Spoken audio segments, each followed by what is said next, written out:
Good morning, everybody. It's your boy Akil Ali tuning in.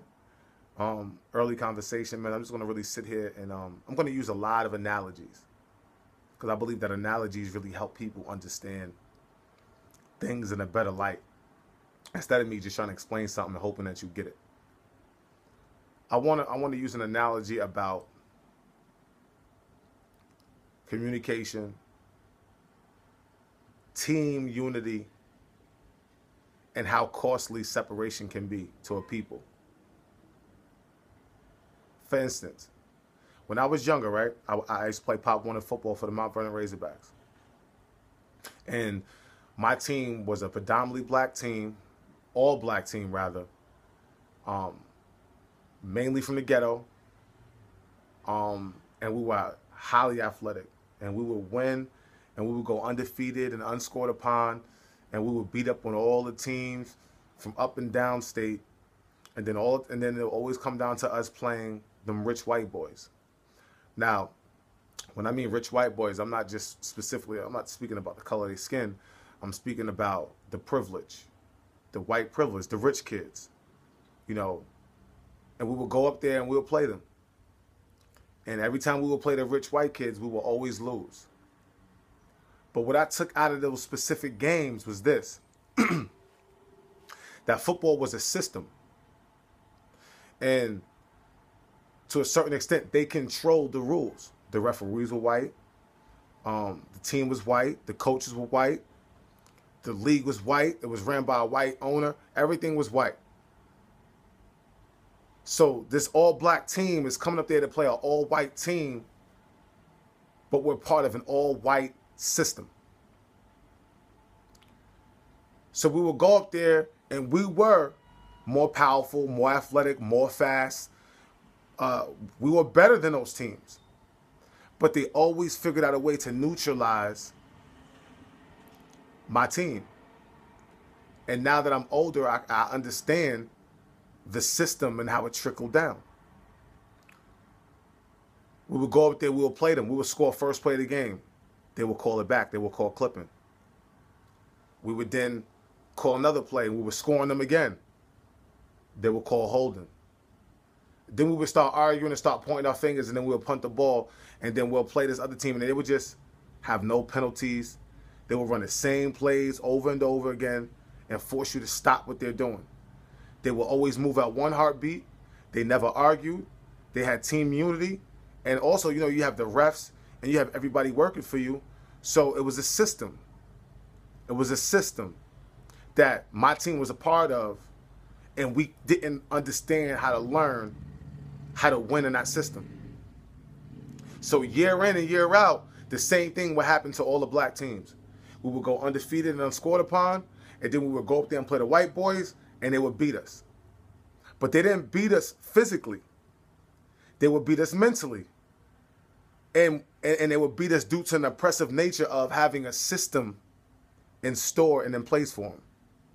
Therefore, because my team wasn't close-knit and we wasn't coming together, we wasn't sticking together, and we wasn't playing like a team, and we were so separated, and we would start pointing fingers and arguing and degrading ourselves, we always continued to lose. But then we woke up one day, and we got tired of it. And we said, you know what? We're not going to be stubborn anymore. We're not going to continue doing the same thing over and over and over again. We're going to start playing by their rules and learning and conquering a more mental way of getting on even ground. So then I bring you to my junior midget team. I'm about 13 years old. We go undefeated. We go play some more white boys. Now we're like, okay, guys, you know they're going to call clipping. You know, as soon as we break past the line of scrimmage, they're going to call a penalty. So we said, as soon as our running back breaks past the line of scrimmage, just put your hands up. Don't block anybody no more. They can't run with us. They can't compete with us. So we don't want to take ourselves out the game. But if it so happens that they call a penalty, we're not going to get discouraged.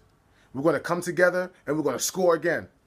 And if they call another penalty, we're going to come together and we're going to score again.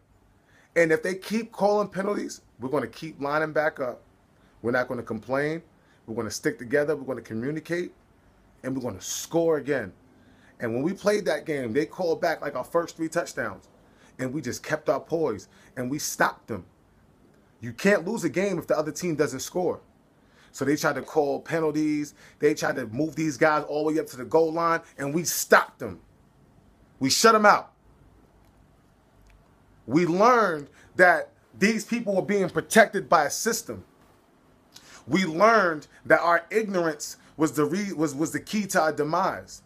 We learned that because we weren't unified and that we didn't come together during crucial moments, that we were never going to defeat this opponent, no matter how physically stronger we were compared to this opponent that we were playing.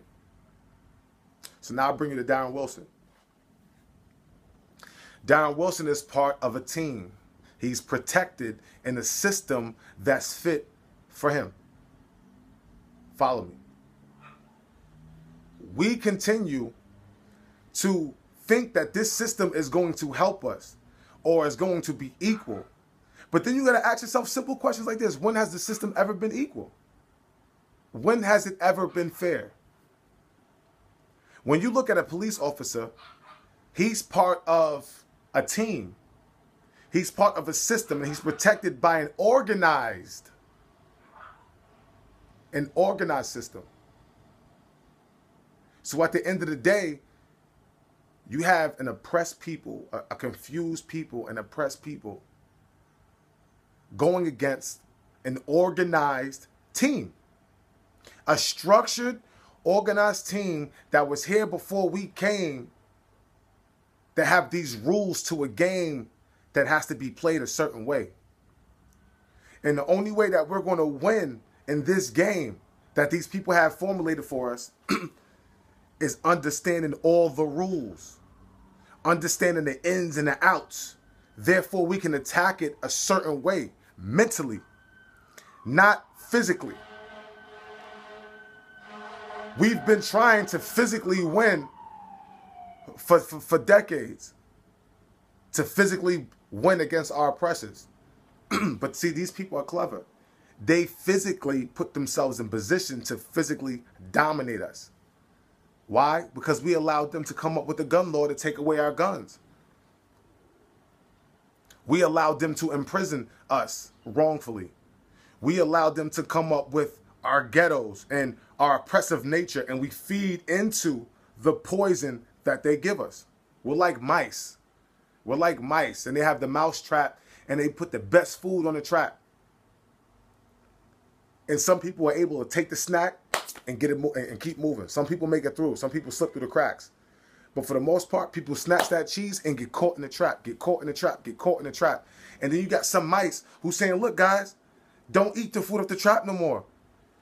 Don't eat the food off the trap no more. You're going to die. And you got some people that's looking at you like, suit yourself, man. I'm hungry. I got to eat. And he's saying we will eat. We're all going to eat one day. But we got to come together. We got to formulate a plan. We got to come together. We got to use our brains. And then one dude's like, no, man, I need to eat now. I haven't eaten for so long. I'm hungry. That's what you would call you're ignorant. That's the ignorance that perspires amongst the groups. And this is the problem. That we are becoming insane. We are doing the same things over and over and over again and expecting a different result. And then the moment someone like myself speaks up, I'm getting bashed. I'm getting called out. But I used to take it personal, but I'm understanding. Black people are scared of their own liberation. Right now, in this moment, in 2004, after the verdict from last night, really helped me understand that black people are really conditioned mentally. You're scared. Not everybody. We have warriors, but we don't have enough warriors in cahoots. It's too much separation because black people are scared of their own liberation. You don't want to work together.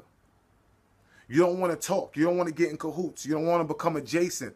You don't want to help each other when you get money. You want to get money and you want to shit on each other. You want to make fun of each other. You want to say light skin versus dark skin.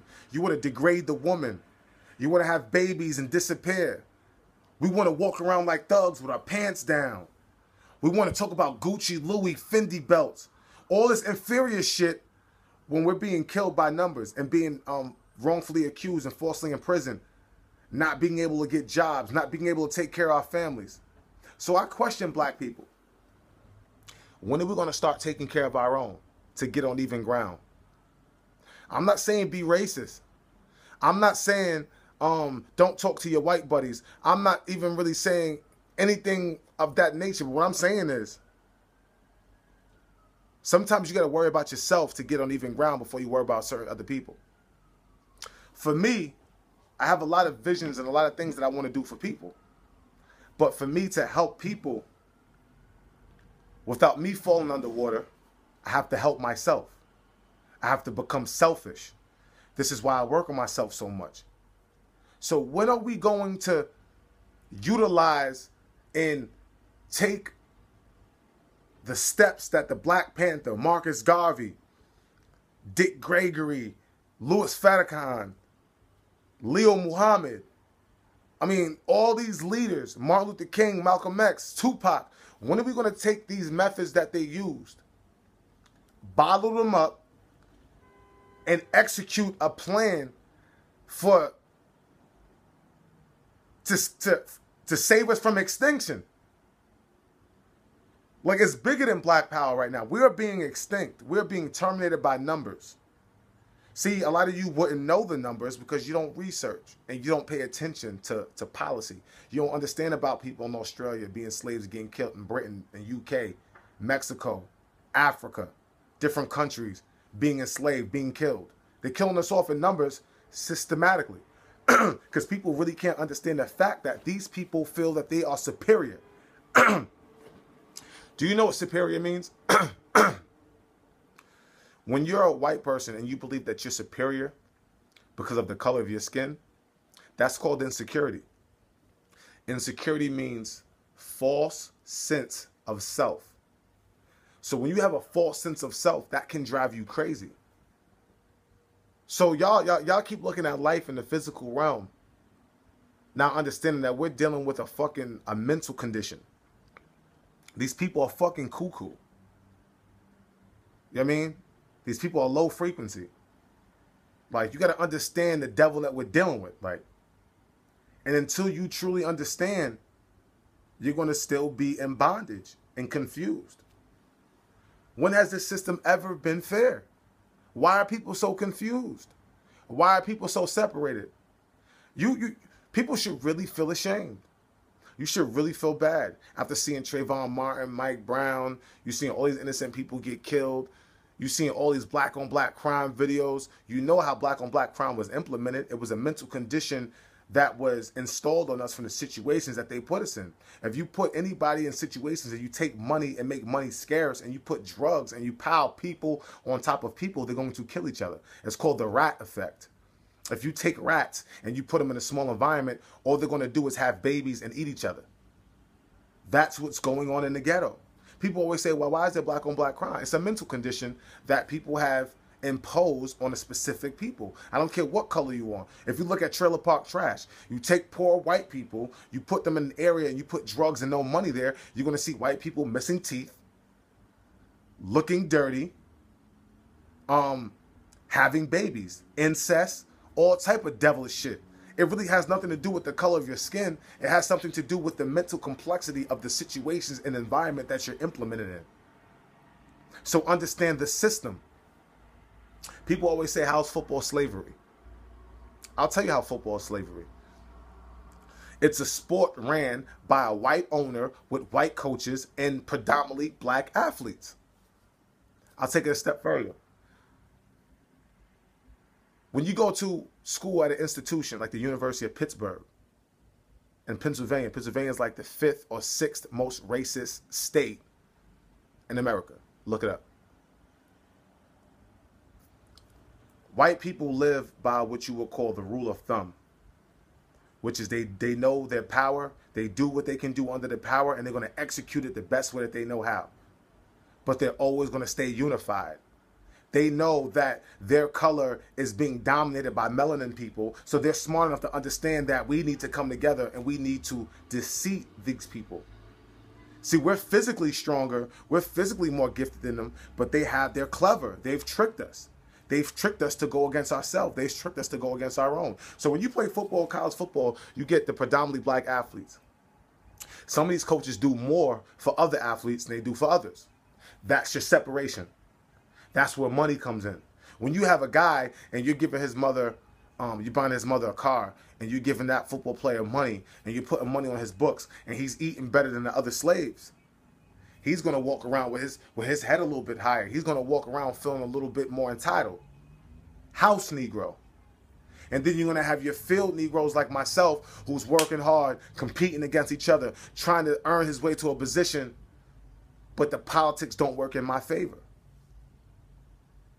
Field Negro.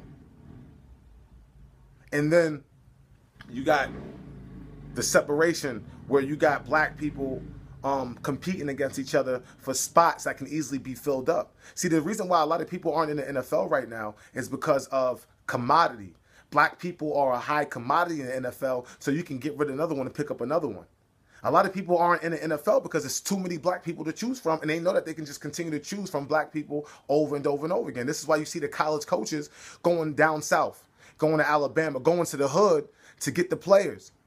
Because we come from the ghetto, we're strong-minded, we've made it through turmoil. So running a football is nothing to us. Running a football is like heaven from running from dogs and cops and running from bullets.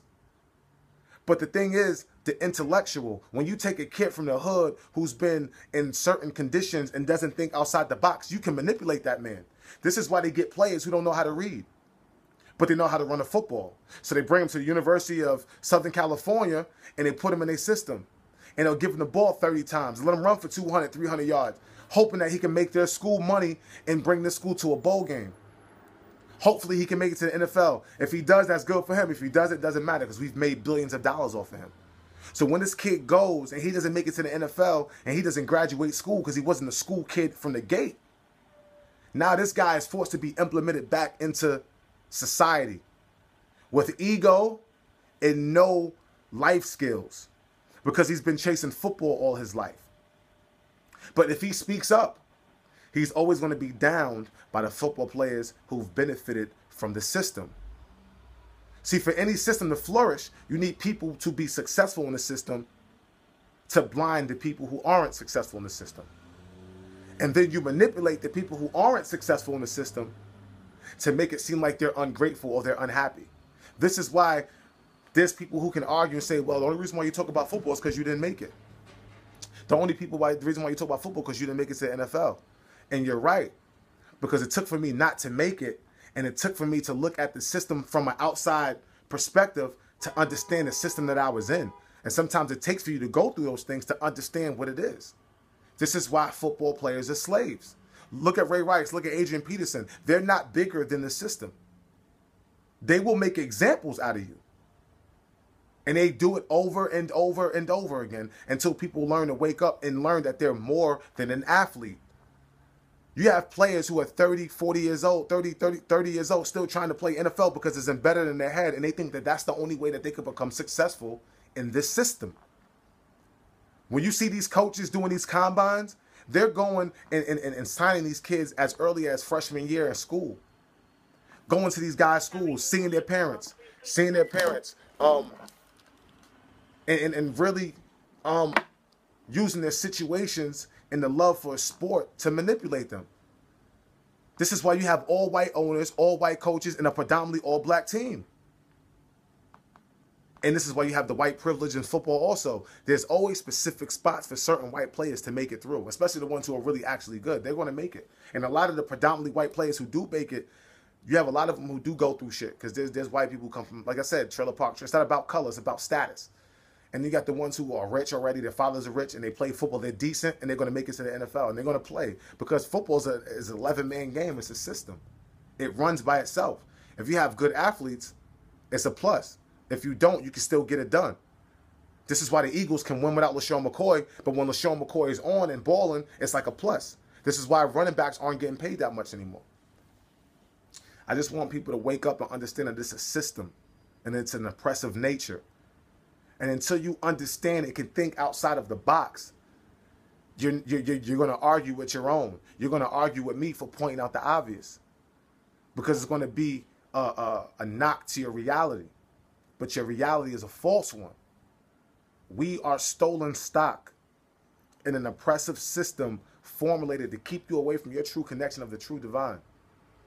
We are confused people who are unattached emotionally and mentally. They were using science during slave times. Willie Lynch said his plan was set to keep black people oppressed for 400 years or more. You would have to understand that to understand the state that we're in now. If you don't even understand the Willie Lynch theory, then you'll never understand black people and understand our mental makeup and understand why we think the way that we think and how insecure of a people we are. We're so insecure that we'll come from the ghetto and pay $300, $400 for a belt just to make it seem like we're better than each other. We automatically think that when you wear weave and when you buy European clothes, that you're better than your brother. It's clothes, people. Clothes and sneakers got people thinking that they're better than other people. Material things got people putting themselves on a higher scale. Not consciousness. Some of these people are fucking dumb as a doornail. They can't even fucking tell you what 6 + 6 is. But because they got on some Gucci loafers and a belt, they really have the nerve to walk around cocky with no merit. And this is the problem. Because people's minds are focused on inferior bullshit instead of the shit that it needs to be focused on. And then when people like me speak upon it, we get attacked. Oh, you talking about money in a negative light because you ain't got none. Oh, you just mad because you can't afford none of that shit. No, you fucking dummy. I'm mad because you're dumb and you don't get it and you're unconscious. Your clothes don't make you smart. Your clothes ain't going to get you out this situation. Your clothes is what's really keeping you fucking stupid. What is that Gucci belt going to do for your life? What is those Margielas going to do for you? Okay, you're into fashion. That's cool. But worry about fashion when the world is on an even scale. Worry about fashion when we can afford to be lazy and things are equal. Why don't you fight for your liberation first so you can start working on your secondary things? If this world wasn't so hateful and everybody wasn't so insecure and we didn't have an oppressive system, then people could walk around and worry about clothes and shit like that because everybody would be comfortable and there wouldn't be no separation. People would appreciate the art of clothing, etc., etc. But right now, people are literally putting each other down because of their own insecurity. Because you've been oppressed and you don't know it. You've been mentally conditioned and you don't know it. And this is the problem. And this is why you see guys like Darren Wilson getting off scot-free and nothing's going to happen. What are we going to do? Go loot? What, go ruin and go fuck our own towns up? That's what they want. You got to fight fire with fire, man. And some of you people don't even know history, so you're like so far off. This is why you always question everything. You don't get shit because you're not even trying to empower yourself. This is why there's somebody in their car right now eating a bagel, getting ready to go to work with dressed up, True Religion's on, and his BMW, and he's sitting there fucking lost. Because he got all this material things and he still feels trapped in the system because he doesn't get it. Because it goes over your fucking head. All these athletes, it goes over your fucking head. Because you think football is your liberation. You think football is going to buy you happiness. You think money, women, and ego, and the way that people treat you and put you on a pedestal is going to change your life. Until you have that one moment like Ray Rice. Until you have that one moment like Adrian Peterson. And then they make an example out of your ass. And the same people that you shit on, you're forced to be around. But then you don't have any connection to the people that you's around. So now you're going to stay in your own torment that you create. And this is the problem, man. Black people are oppressed, insecure, and mentally distraught. And until we empower ourselves and understand that we are fucking kings and gods that come from a higher being, we are the only beings that come from the earth. But you don't understand your history. People, the biggest trick on the world is if you want to take the power from a god, you just convince him that he's not one. So when our history has been manipulated and implemented and lied about, and you got people changing our faces on movies, it works like Exodus. People don't understand how powerful that movie is going to be. Even though we complain about how fucked up it is, even though we complain about everything about with the movie, it's about they're still going to come out with the movie because it's going to fucking poison all those white kids to really think like that's their history. And then it's going to program some of the black people who don't know to think that that's our history too. Subconsciously making you bow down to white supremacy. That's why they created Jesus. They took other people's characteristics and implemented them into a Jewish man with a pale face and blue eyes. That wasn't no coincidence. The first slave ship was named Jesus. And then the same deity that they got you praying to, name is Jesus. When there was no J in the alphabet. When there were people that came before that man with those same characteristics. What the fuck is wrong with y'all? Like, yo. And then they give you a book of truth that is manipulated and they enhance the thought of slavery and have you eating their nasty ass food, eating meat, doing all of living their savage ways. Because of course when we came to America, we learned this. These people eat pigs and all type of dirty ass fucking animals, and we have their way of life. And then we have people who are educating you, and you have the nerve to fight against it and argue with me and complain under my statuses.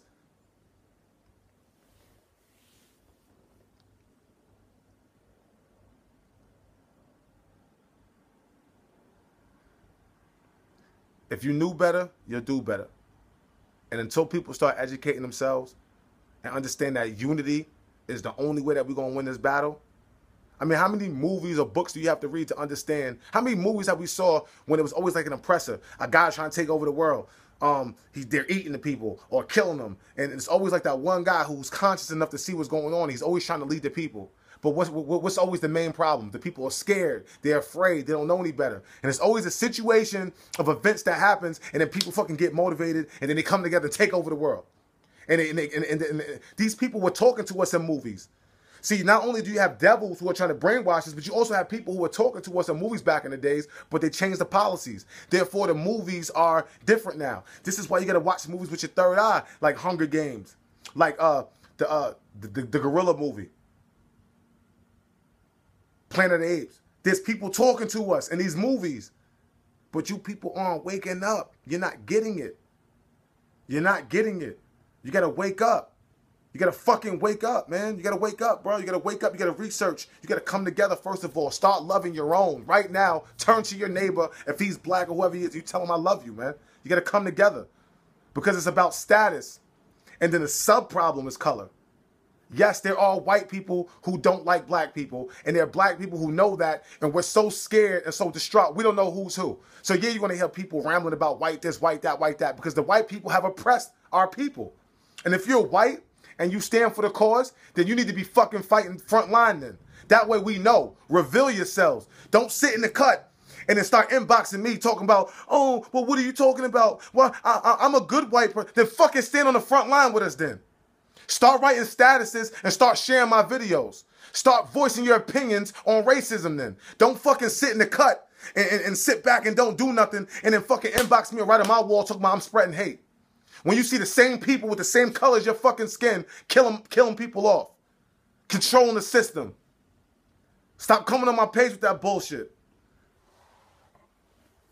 And you black people, stop being fucking so sincere. You've been oppressed. Your wives been raped. We've been fucking mixed in. So stop fucking feeling sorry for people who have privilege.